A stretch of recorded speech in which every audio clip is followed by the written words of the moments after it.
अस्सलाम वालेकुम and welcome class. मैं हूं आपका टीचर सैयद बख्त। हम पढ़ रहे हैं प्रोग्रामिंग फंडामेंटल्स। आज का जो टॉपिक है वो है operators. It's a quite important topic, so let's begin it. Operators, जब ऑपरेटर्स की बात आती है तो मैं आपको पहले थोड़ा सा डिफाइन कर दूं कि ऑपरेटर हैं क्या, काम कैसे करते हैं, फिर उनकी टाइप्स को हम डिस्कस कर लेंगे।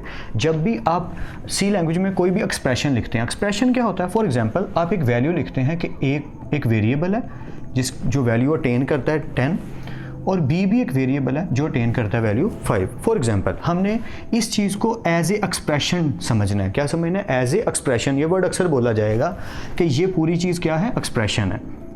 अब फॉर एग्जांपल मैं लिखता हूँ a प्लस बी, ये भी एक एक्सप्रेशन है। पॉइंट सिर्फ इतना है, जब मैंने लिखा a प्लस बी और मैंने फॉर एग्जांपल इसको स्टोर कर दिया c में, तो अब c का आंसर क्या आने वाला है? a प्लस बी यानी 10 प्लस 5 यानी कि 15। अब जो बात यहाँ समझाना चाह रहा हूँ वो ये कि अगर आप गौर करें तो यहाँ जो ऑपरेटर लगा है, यहाँ जो ऑपरेटर लगा, ऑपरेटर का मतलब ऑपरेशन करने वाला, वो दो हैं।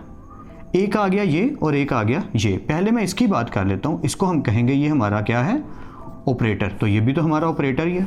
ये इसने क्या किया? इस ऑपरेटर ने ऑपरेशन किया कि इन दोनों को ऐड किया, और इस ऑपरेटर ने क्या किया कि उस ऐड हुई वैल्यू को स्टोर कर दिया सी में, असाइन कर दिया सी में। आई होप आप बात को समझ रहे हैं। मैं अगर आसान लफ्ज़ों में कहूँ कि अगर मैं इसको सेपरेट करके लिखूँ जो बात यहाँ बताना चाह रहा हूँ, तो a प्लस बी में जो हमारा प्लस है, वो हमारा क्या है? वो हमारा ऑपरेटर है।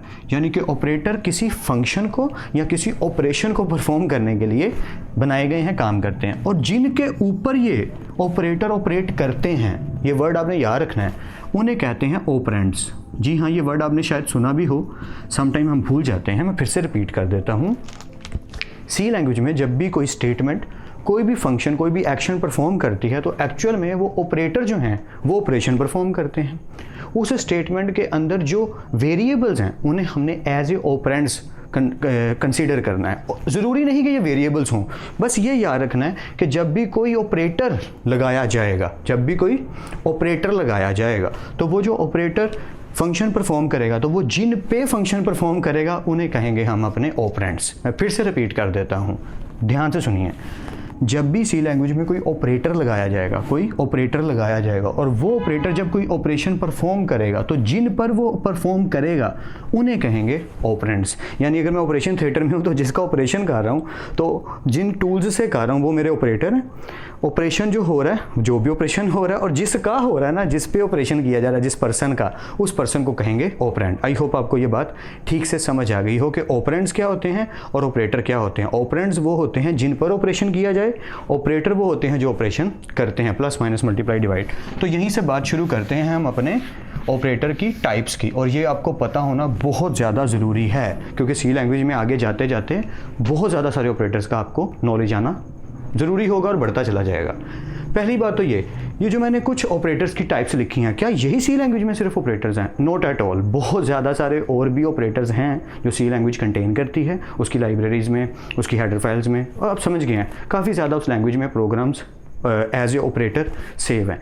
बट हम कुछ बेसिक ऑपरेटर्स को यहाँ डिस्कस करने लगे हैं जो इंटायरली कम्प्लीटली बेसिक हैं। इनका पता होना तो समझ लो बिल्कुल बेसिकली ज़रूरी है। मतलब इस तरीके से कहना ठीक होगा कि अगर आप मैथमेटिक्स कर रहे हो तो प्लस माइनस मल्टीप्लाई डिवाइड का पता होना तो ज़रूरी है। उसी तरह से इन सब का पता होना ज़रूरी है। तो मैं वन बाई वन सबको डिटेल से आपको समझा देता हूँ। स्टार्टिंग पर तो बहुत ईजी है। अरिथमेटिक ऑपरेटर कौन कौन से होते हैं? Plus minus multiply divide and modulus, mode भी कहते हैं इसको। तो प्लस का तो आपको पता ही है, दो वैल्यूज़ को ऐड करने के लिए। माइनस का भी पता ही है, सब्ट्रैक्शन के लिए। मल्टीप्लाई के लिए हम सी लैंग्वेज में स्टेरिक का सिंबल यूज़ करते हैं, ये आपको पता होना चाहिए। जी हाँ, याद रखिएगा, जब हम मल्टीप्लाई करते हैं, प्रोडक्ट लेते हैं, प्रोडक्ट का मतलब मल्टीप्लाई होता है सी लैंग्वेज में, तो हम एक्स नहीं यूज़ करना कि समटाइम क्या होता है आप एक्स डाल रहे होगे, नहीं, स्टेरिक का सिंबल यूज़ करना है मल्टीप्लिकेशन इन सी लैंग्वेज। डिवीजन के लिए हम स्लैश यूज़ करते हैं, ये भी आपने याद रखना है। और ये है मॉडुलस। अब ये मॉडुलस क्या होता है? याद रखिएगा, मोड का यूज़ किया जाता है। मैं यहाँ थोड़ा सा डिफाइन कर दूँ आपको कि मोड का यूज़ कहाँ होता है। मोड का हम यूज़ करते हैं रिमाइंडर फाइंड करने के लिए। ये वर्ड याद रखने हैं आपने, ताकि आपके समटाइम काफ़ी ज़्यादा काम आ जाते हैं। फॉर एग्जांपल मैं ये कह देता हूँ कि 16 डिवाइड का ये वाला थोड़ी आएगा। हम मैथमेटिक्स थोड़ी कर रहे हैं, हम तो कह रहे हैं सी लैंग्वेज में मैथमेटिक्स। मैं थोड़ा डिफरेंस बता दूँ। ये आ गया डिवीजन और ये आ गया मॉडुलस। अब इन दोनों में डिफरेंस क्या है ज़रा ठीक से समझ लीजिए।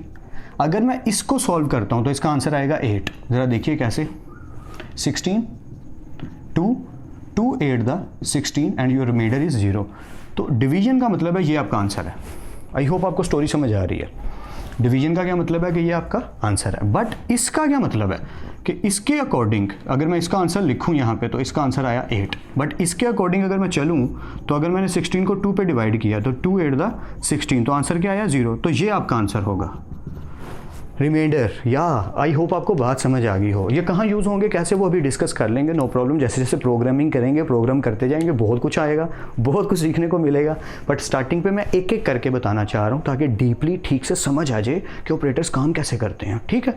तो पहली बात ये थी कि जब डिवीजन करेंगे तो हमें आंसर मिलेगा हमारा क्वोशंट, बट जब हम मॉडुलस फाइंड करेंगे तो हमें आंसर मिलेगा हमारा क्या मिलेगा, मोड, यानी कि रिमाइंडर। मॉडुलस, इसको मॉडुलस कहते हैं, यानी मोड भी कहते हैं। तो मोड निकालेंगे तो क्या मिलेगा, रिमाइंडर। कैलकुलेटर पे डायरेक्ट निकाला जाता है। छोटी सी एग्जांपल्स ही दे देता हूँ कि ये यूज़ कहाँ होता है। फॉर एग्जांपल आपको एक नंबर दिया गया, आपने प्रोग्राम बनाना है कि वो इवन है या ऑड है। तो बड़ा ईजी सा मेथड है कि अगर उस नंबर को मैं डिवाइड करता हूँ 2 पे और मेरा जो रिजल्ट है, रिमाइंडर है, वो 0 आता है। क्या, इफ़ अगर मैं नंबर को, एक नंबर दिया गया मुझे, अगर मैं उसको 2 पे डिवाइड करता हूँ तो मेरा आंसर 2 4 6 8 कुछ भी आ सकता है ना। अगर मैं नंबर को 2 पे डिवाइड करता हूँ और रिमाइंडर 0 आता है तो मैं कह दूंगा कि जो मेरा नंबर है वो इवन है, और अगर इवन नहीं आता तो कह दूंगा नंबर क्या है, ऑड है। बात समझ रहे हैं। अगर ट्रू हो जाएगा तो ये वाली कंडीशन चलेगी, अगर फॉल्स हो जाएगा तो ये वाली कंडीशन चलेगी। फॉर एग्जांपल मैं यहाँ पे नंबर दे देता हूँ 16 तो दे दिया, यहाँ नंबर दे देते हैं 20। तो जैसे ही मैंने 20 नंबर दिया, उसने 2 पे डिवाइड करके चेक करना है क्या 0 आता है, 20 सॉरी। तो मैंने क्या करना है 22। अब वो क्या करेगा 2 10 द 20 और डिवाइड करेगा 2 पे, और इसका मतलब क्या है, क्या स्टोर करना है, रिमाइंडर, और रिमाइंडर क्या है 0, और कंडीशन ट्रू। बट अगर ये 21 होता तो आंसर क्या आता 1, तो कंडीशन क्या हो जाती, फॉल्स, और ये वाली स्टेटमेंट चल जाती। आई होप आपको स्टोरी पूरी तरह से ठीक से समझ आ रही है कि ये काम क्या करता है। मैं इतनी डिटेल से और इतना स्लो इसलिए बता रहा हूँ, मे बी स्लो नहीं, ठीक ही स्पीड से जा रहा हूँ। बस ये बात है कि टॉपिक थोड़ा लंबा है और मैं इतनी डिटेल में इसलिए जा रहा हूँ ताकि आपको ठीक से समझ आए कि ऑपरेटर्स काम किस तरीके से करते हैं, ठीक है। Okay, so arithmetic operation are done now. Relational operators की बात करते हैं। रिलेशनल ऑपरेटर यूज़ किए जाते हैं 2 वेरिएबल्स या 2 एक्सप्रेशन के बीच में रिलेशन शो करने के लिए। मैं एक छोटी सी एग्जांपल दूंगा जिससे ये भी समझ आ जाएगा। पहले मैं इनके नाम पढ़ लूँ, वो तो वैसे पता ही है, बचपन में पढ़े हुए हैं। लेसर, ग्रेटर, लेसर और equal to, greater equal to. ये क्या होता है, ये नॉट इक्वल टू के लिए यूज़ होता है। मतलब ये सिंबल याद रखना है, नॉट इक्वल टू के लिए ये सिंबल यूज़ होता है। ये सिंबल यूज़ होता है sign of exclamation is equal to, दोनों को इकट्ठा लिखना है। और डबल इज इक्वल टू कहाँ यूज़ होता है, जब 2 एक्सप्रेशंस को इक्वल शो करना हो, 2 वेरिएबल्स को इक्वल शो करना हो सी लैंग्वेज में, तो हम डबल इक्वल को लगाते हैं। वैसे इसे असाइनमेंट ऑपरेटर भी कहते हैं। ओके, अब बात कर लेते हैं ये यूज़ कहाँ होते हैं। ज़रा मैं इनकी बात कर लेता हूँ, रिलेशनल की। फॉर एग्जांपल हम एक प्रोग्राम बना रहे हैं और हम ये कहते हैं कि जो 18 साल से बड़े लोग हैं ना, सिर्फ उनकी एंट्री होनी चाहिए। क्या बोला, यहाँ वोट देने चाहिए। वोट कास्ट की बात कर लेते हैं कि मैं कह रहा हूँ एज एंटर करे, यूज़र ने क्या किया, एज एंटर कर दी। फॉर एग्जांपल उसने कुछ भी एज एंटर किया, ये वेरिएबल हमने लिया और उसने एक एज एंटर कर दी, मुझे नहीं पता क्या। मैंने प्रोग्राम क्या बनाया, इफ़ अगर वो यूज़र जो एज एंटर कर रहा है, ठीक है, मैं फिर से रिपीट कर देता हूँ। मैंने एक प्रोग्राम बनाया, मैंने कहा यूज़र एज एंटर करे। मैं कह देता हूँ इफ़ अगर उसकी जो एज है वो ग्रेटर देन 18 है, तो मैं लिख देता हूँ यू कैन वोट। और अगर ये ट्रू नहीं है, यानी कि वो 18 से बड़ा नहीं है, एल्स, तो मैं लिख देता हूँ यू कैन नॉट वोट। ये वहाँ भी यूज़ किया जा सकता है, पासिंग मार्क्स में, परसेंटेज में, एक्सेट्रा एक्सेट्रा। तो ये क्या हुआ कि मैंने 18 से बड़े साल के लिए लगा दिया, बट 18 साल वाले कहाँ गए, अगर उसकी एज 19 है, ठीक है, तो ये तो ट्रू, ये वाला चल जाएगा। बट अगर उसने एज एंटर किया 18, अगर उसने एज एंटर 18 की है तो ये तो नहीं चलेगा, क्योंकि मैंने लिखा है एज 18 से ग्रेटर हो, तो ये तो गलत है ना। हाँ, तो यहाँ मुझे क्या लगाना चाहिए, मुझे यहाँ पे ये लगाना चाहिए ग्रेटर एंड इक्वल टू, कि अगर उसकी एज 18 से ग्रेटर या 18 के इक्वल है तो वो वोट कर सकता है, और अगर नहीं तो वो नहीं। आई होप आपको लॉजिक समझ आ रही है कि ये यूज़ कहाँ होते हैं। इसी तरह से हम ये भी लिख सकते हैं कि नोट के लिए, ऑपरेटर के लिए आप ये कह सकते हैं कि इन सम सिचुएशन नोट के लिए, जैसे मार्क्स की बात कर लेते हैं कि if marks are not equal to क्या लिख दूँ यहाँ पे 100, ठीक है, if marks are not equal to 100 तो यहाँ पे प्रिंट हुआ आ जाए you are not getting 100, you are not getting gift. चलो ये लिख लेते हैं गिफ्ट, कि आपने कोई टेस्ट लिया है, ये मैं अभी एग्जांपल्स बना रहा हूँ ना इसलिए थोड़ा टाइम लग रहा है। आपने कोई टेस्ट लिया है और आपने शर्त ये रखी थी कि जिस पर्सन के 100% मार्क्स आ गए उसको गिफ्ट मिलेगा, ठीक है। तो जिसके मार्क्स 100% नहीं आए उसको गिफ्ट नहीं मिलेगा। तो ये बहुत कम यूज़ होते हैं, यानी नॉट इक्वल टू तकरीबन ना यूज़ होते ही नहीं। ओके, ये भी हो गया, बाकी सबका आपको पता है, आई होप सो। ये बहुत सिंपल सी चीज़ें हैं, greater lesser, you know that यार। अच्छा, ये डबल इक्वल की बात कर लेता हूँ। अगर आपने लिखा है a इक्वल टू 10 और b बस आपने ऐसे ही लिख दिया, b को कोई वैल्यू साइन नहीं की, ठीक है। तो फॉर एग्जांपल दोनों इंटीजर हैं यार, ओके, डाटा टाइप की खैर है, क्योंकि अभी हम सिर्फ रफ सा समझ रहे हैं, सूडो कोड डिस्कस कर रहे हैं। अब मैं क्या करता हूँ, मैं लिख देता हूँ a double equal to b।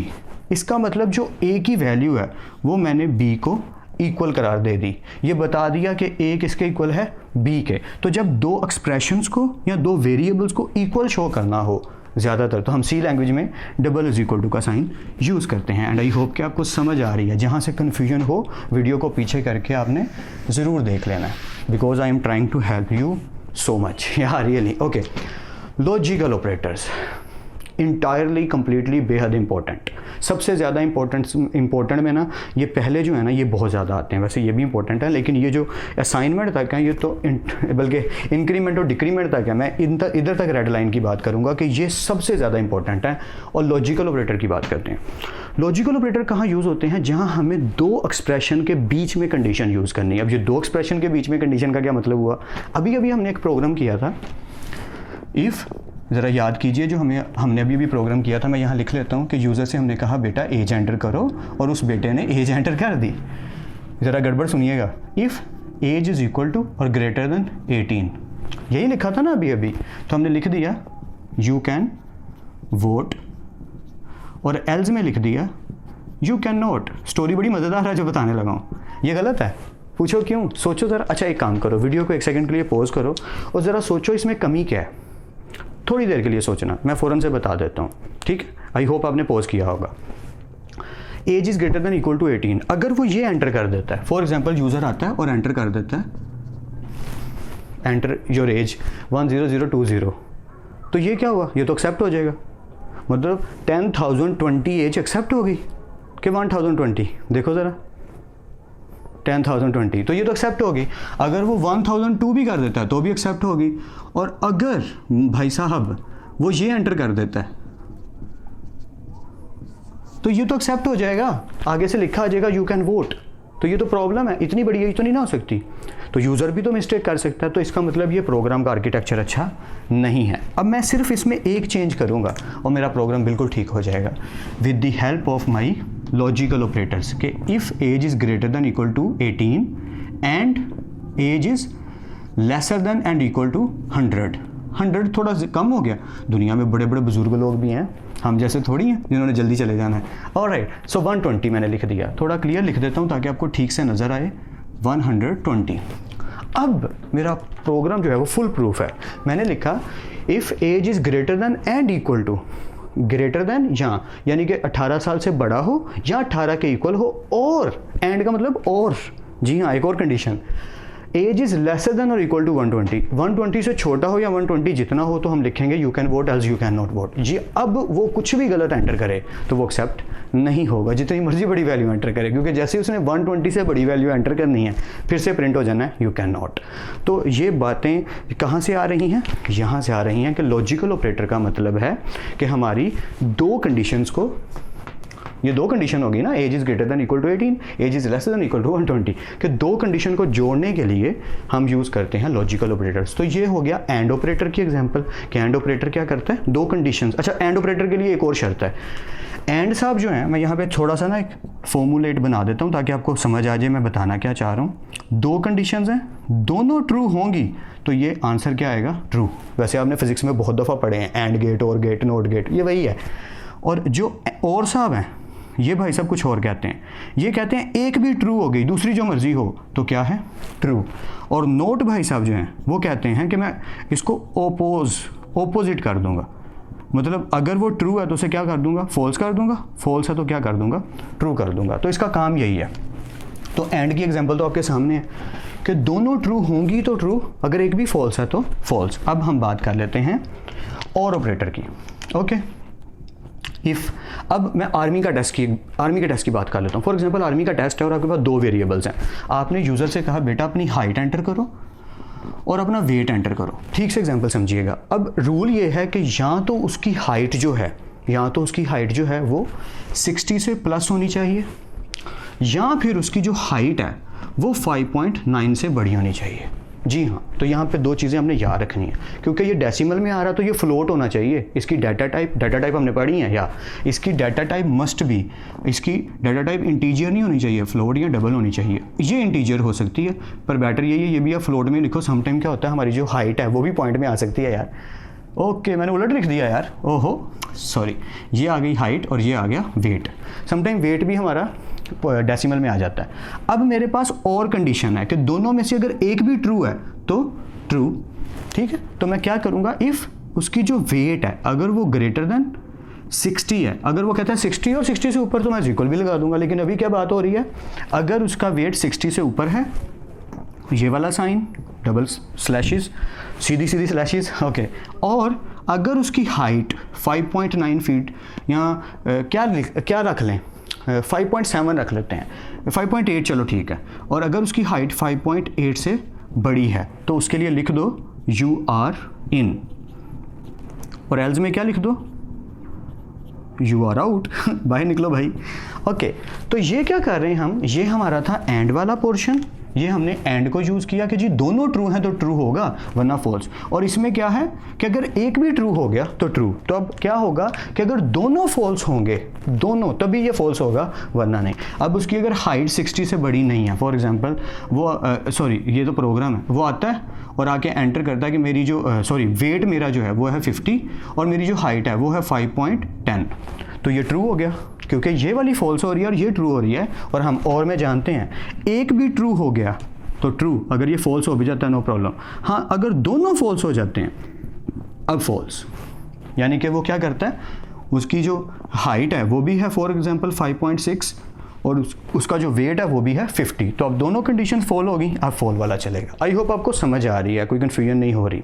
Okay, इसी तरह नॉट ऑपरेटर, इसमें भी सबसे कम यूज़ होता है कि अगर नॉट, अगर आप ऐसा लगाना चाहते हैं कि ऐसा ना हो, जो कि सबसे कम हम बनाते हैं, ऐसे प्रोग्राम सबसे कम बनाए जाते हैं कि जी ऐसी कंडीशन अगर ना हो, ऐसा एक्सप्रेशन अगर ना हो तो ये ट्रू, ये चल पड़े, वरना ये ना चले, यानी कि ये उल्टाने के लिए होता है। बस इसको ऐसे ही समझ लीजिए कि not operator is always using for opposite, मतलब कि हम कंडीशन को नोट करना चाहते हैं। जैसे अभी हमने मार्क्स की बात की थी कि अगर 100% मार्क्स नहीं है तो गिफ्ट नहीं मिलेगा, तो नोट वहीं ऐसी जगहों पे यूज़ होता है। ओके, लॉजिकल हो गए। कंडीशनल ऑपरेटर, यार ये ना पेयर है, पेयर मतलब जोड़ा या ओके, तो पेयर को जब यूज़ करने की बात आती है तो ये कुछ इस तरीके से है कि मैं यहाँ पे ये कहना चाहूँगा कि जहाँ पे आपको पता है कि बड़ी सादी सी कंडीशन लगेगी और काम हो जाएगा, यानी हमें इफ एल्स की ज़रूरत नहीं पड़ेगी, उसके बिना ही काम चल जाएगा, वैसी जगहों पर हम इस कंडीशनल ऑपरेटर का इस्तेमाल करते हैं जहाँ पे हमारी कंडीशन ट्रू हो जाए। और इसका सिंटेक्स बड़ा सिंपल सा है कि सबसे पहले आप लिखते हो कंडीशन, कि अगर ये कंडीशन ट्रू है तो जो यहाँ पे लिखा है वो प्रिंट हो जाए, और अगर ये कंडीशन फॉल्स है तो जो यहाँ पे लिखा है वो प्रिंट हो जाए। आई होप आप बात को मेरी समझ रहे हैं। अब मैं आपको एक छोटी सी एग्जांपल बताता हूँ यहीं पे, जिससे आपको और ज़्यादा बेटर आइडिया हो जाएगा। जैसे मैं यहाँ पे ये कह देता हूँ फॉर एग्जांपल कि यहाँ पे कंडीशन लगा देते हैं, जैसे अच्छा ये ट्रू था और यहाँ पे आएगा फॉल्स और आएगा सेमीकोलन। फॉर एग्जांपल हम यहाँ लिख देते हैं कंडीशन के एज इज़ ग्रेटर देन 18, ठीक है, वही वाला यूज़ कर रहा हूँ बार बार ताकि ना अच्छे से समझ आ जाए। ये कंडीशन आ गई, ओके। ट्रू क्या है, यू कैन वोट, ठीक, कॉलन।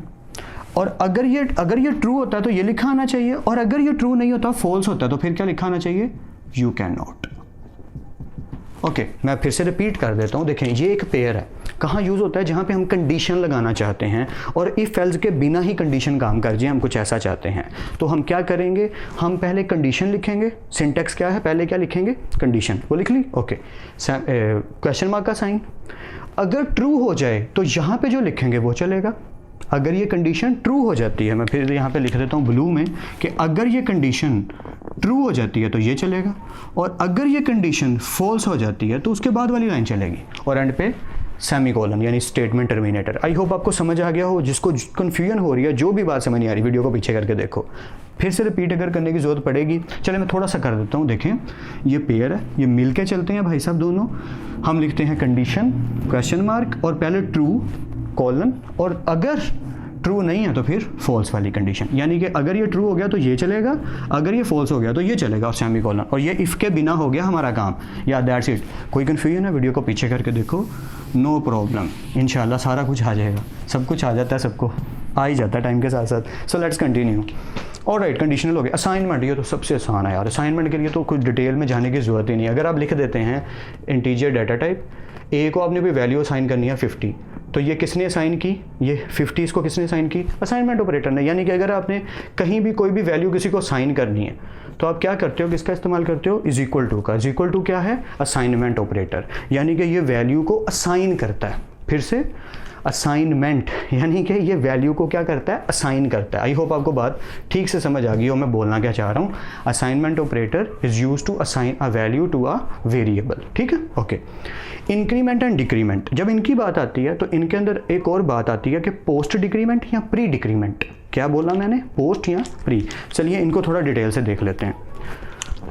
इंक्रीमेंट एंड डिक्रीमेंट, इसमें दो चीज़ें आती हैं, पोस्ट एंड प्री। चाहे प्री पहले लिख लें, पोस्ट बाद में लिख लें, डजंट मैटर। अच्छा ये चीज़ें हैं क्या। पहली बात तो ये कि अगर आपने कोई एक वैल्यू बनाई है, फॉर एग्जांपल आपने एक वैल्यू लिखी है 10, और मैं ये चाहता हूँ ये 11 हो जाए, तो ए के साथ मैंने जस्ट एक प्लस प्लस का साइन डालना है। क्या किया मैंने, प्लस प्लस लिखा, इसका मतलब है, इस प्लस प्लस का मतलब है ऐड 1। और अगर इसी तरह मैं लिख दूँ ए माइनस माइनस, तो इस माइनस का मतलब है -1। बात समझ रहे हैं। जैसे फॉर एग्जांपल इसी एग्जांपल को लेके चलते हैं, a इज इक्वल टू 10, ठीक है, और मैं कहता हूँ प्रिंट करना है a प्लस प्लस, तो क्या प्रिंट होगा 11। और अगर मैं कह देता हूँ a माइनस माइनस, तो क्या प्रिंट होगा 9। यानी कि plus plus means increment once, एक वैल्यू ऐड करना, तो एक वैल्यू का मतलब 1। इसी तरह डिक्रीमेंट मीन्स एक वैल्यू कम करना, यानी -1। अब मैं बात करता हूँ, ये मैंने पोस्ट और जो प्री लिखे हैं, ये क्यों लिखे हैं, ये क्या चीज़ होती है, इसको ज़रा ठीक से समझ लेते हैं, ताकि अगर कोई पूछे तो हमें पता हो। या समटाइम खड़ूस किस्म के टीचर या अंकल या दोस्त या कज़न्स मिल जाते हैं जो समझदार और लाइक लोग होते हैं, और फिर हमारी इंसल्ट होने का चांस होता है, क्योंकि वो पूछेगा इंक्रीमेंट डिक्रीमेंट का पता है, जी पता है, पोस्ट और प्री क्या होते हैं वो नहीं पता, तो प्रॉब्लम हो सकती है। इसलिए मैंने सोचा ये भी बता दूं। देखो प्री का मतलब होता है पहले, और पोस्ट का मतलब होता है आफ्टर, बाद में। So this is before and this is after. अगर मैं एक प्रोग्राम लिखूं फॉर एग्जांपल कि जी इंटीजर a की वैल्यू है 10 और b की वैल्यू हमने कुछ भी नहीं लिखी।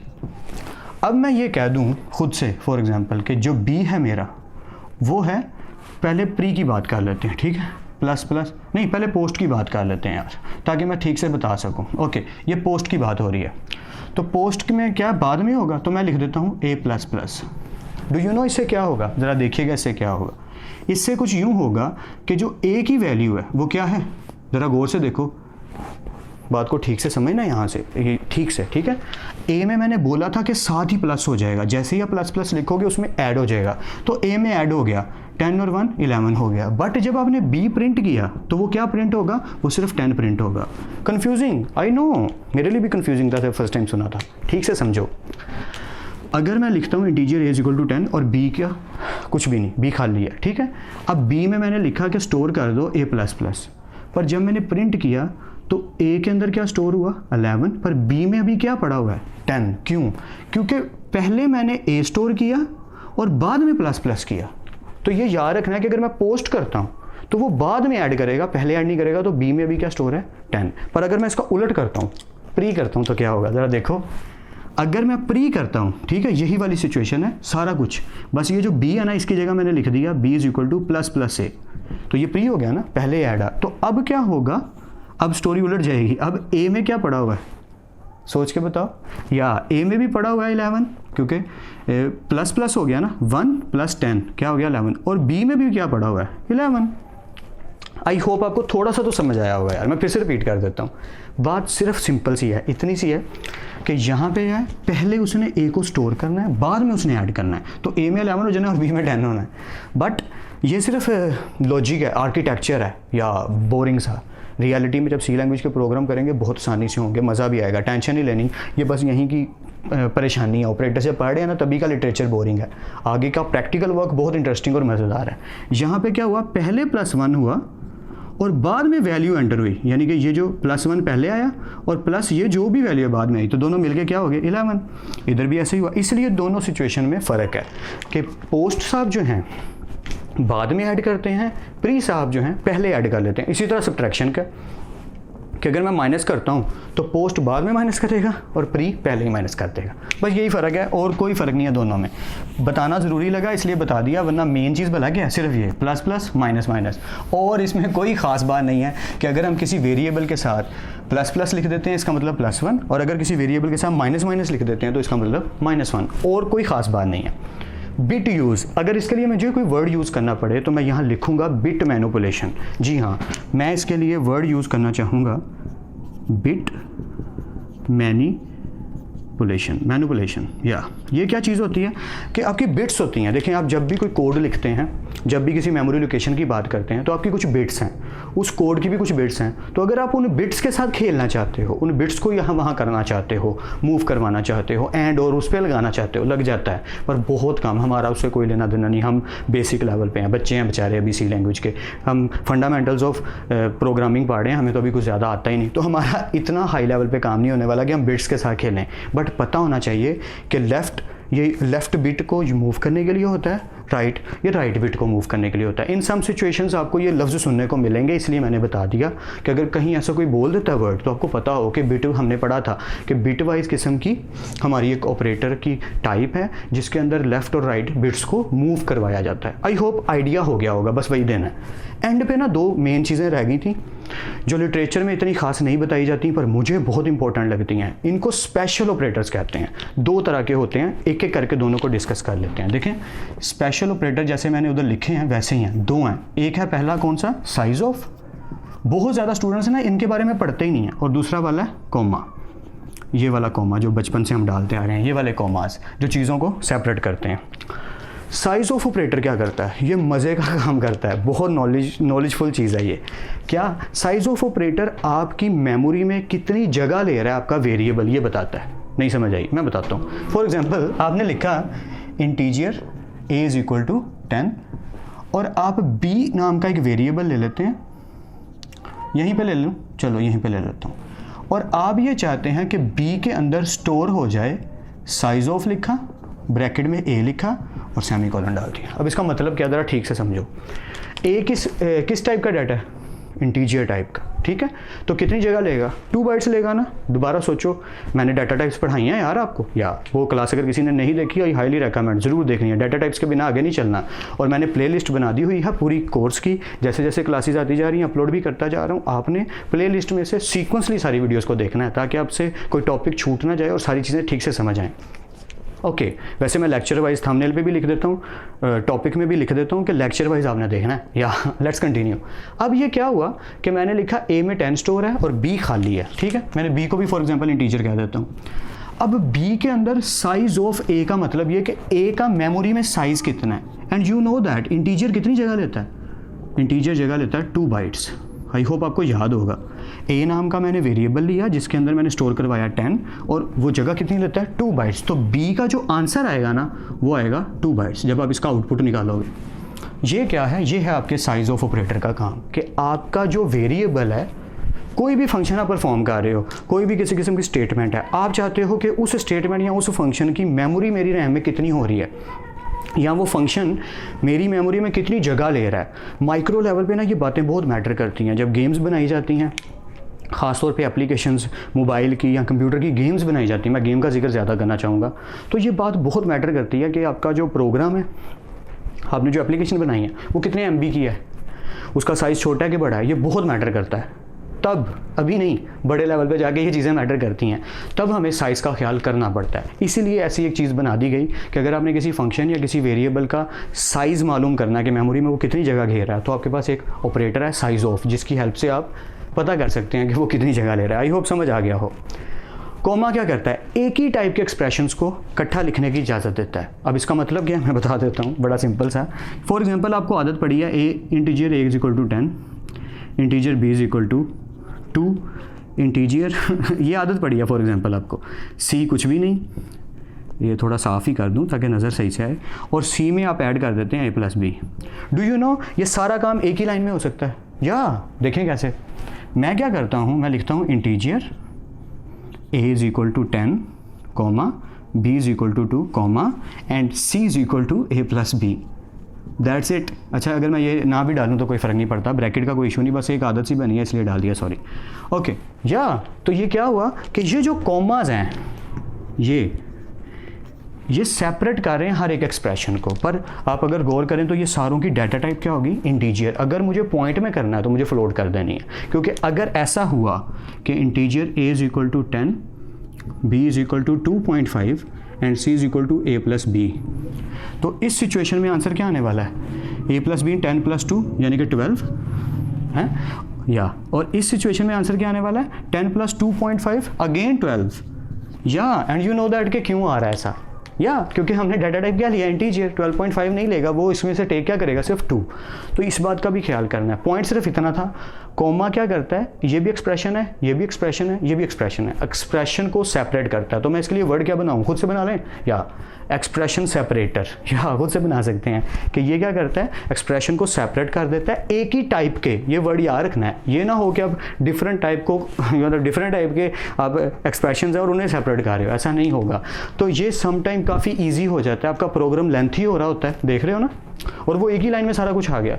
तो बड़े लेवल की जो प्रोग्रामिंग होगी, जो कि इंशाल्लाह होगी इसी कोर्स में, एंड तक पहुँचते पहुँचते काफ़ी लंबे लंबे प्रोग्राम करेंगे हम इंशाल्लाह। और अब ऐसा फील भी आना शुरू हो जाएगा कि ये तो मुझे आ रहा है, मैं भी जीनियस हो गया हूँ, मैं भी मूवीज़ की तरह प्रोग्रामिंग कर रहा हूँ। होगा इंशाल्लाह, पक्का होगा। आपने बस स्टेप वाइज हर चीज़ को ठीक से डिटेल से समझते जाना है। पढ़ाई को बोझ नहीं समझना, मज़ा और शौक़ समझना है। स्टडी ना दो तरह की होती है, एक आप पे ला दी जाती है जो बचपन से आज तक होता आया है, आपने फील भी यही किया है, ओ यार पढ़ना है, ओ यार होमवर्क करना है, ओ यार कल टेस्ट है, ओ यार ये क्या है। एक ये स्टडी होगी, दूसरी टेस्ट है, मुझे प्रिपरेशन करनी है, मुझे सिक्सर मारना है, मुझे गोल करना है, मुझे फुल मार्क्स लेने हैं, मुझे बेस्ट अपना देना है। तो कोशिश ये करो कि इस लेवल पे जो स्टडी अब कर रहे हो इसमें दूसरी वाली करो। बोझ मत समझो, ये वो पढ़ाई नहीं है जो बोझ समझ के की जाए। आर्मी में अगर कोई पर्सन चला जाए और उसे ज़बरदस्ती धकेला हो कि जाओ जाओ आर्मी में जाओ, ठीक है, और वो मजबूरन जाए, तो वो बेचारा जो है वो वहाँ पे टिक नहीं पाएगा, उसके लिए प्रॉब्लम्स आएंगी। लेकिन जो जोश से गया है, शौक से गया है, मे भी उसको भी प्रॉब्लम्स हों, लेकिन उसके माइंड में एक कोई ना कोई प्लान सेट होगा, कोई ना कोई मिशन सेट होगा। आई होप आप मेरी बात को समझ पा रहे हैं कि ये काम शौक से करने वाला है, मजबूरी से करने वाला नहीं। क्योंकि शौक और मजबूरी का जो बेसिक फ़र्क है वो यही है कि हम कितनी अपनी 100% पावर उसको काम को देते हैं और कितनी नहीं देते। आई होप आप बात को ठीक से समझ पा रहे होंगे, एंड आई होप कि मैं आपकी हेल्प कर पा रहा हूँ इन खड़ूस किस्म के टॉपिक्स को समझने में। खड़ूस क्यों कह रहा हूँ, क्योंकि कुछ कुछ बीच में चीज़ें आ जाती हैं जो समझ नहीं आती तो वो खड़ूस होती हैं, और जो समझ आ जाती हैं वो थम्स अप होती हैं। एंड आई होप कि मैं आपकी हेल्प कर पा रहा हूँ। आप भी सबकी हेल्प करें, शेयर करें हर एक चीज़ को, नॉलेज को, मेरे नॉलेज को, अपने नॉलेज को, हर एक चीज़ को, क्योंकि खुदा को यही पसंद है। फिर मिलते हैं नेक्स्ट लेक्चर में, तब तक अपना और अपने घर वालों का ख्याल रखिएगा। खुदा आप सबको खुश रखे और कामयाब करे। खूब मेहनत करते रहिए लेकिन स्मार्ट वर्क के साथ। अल्लाह हाफिज़ क्लास।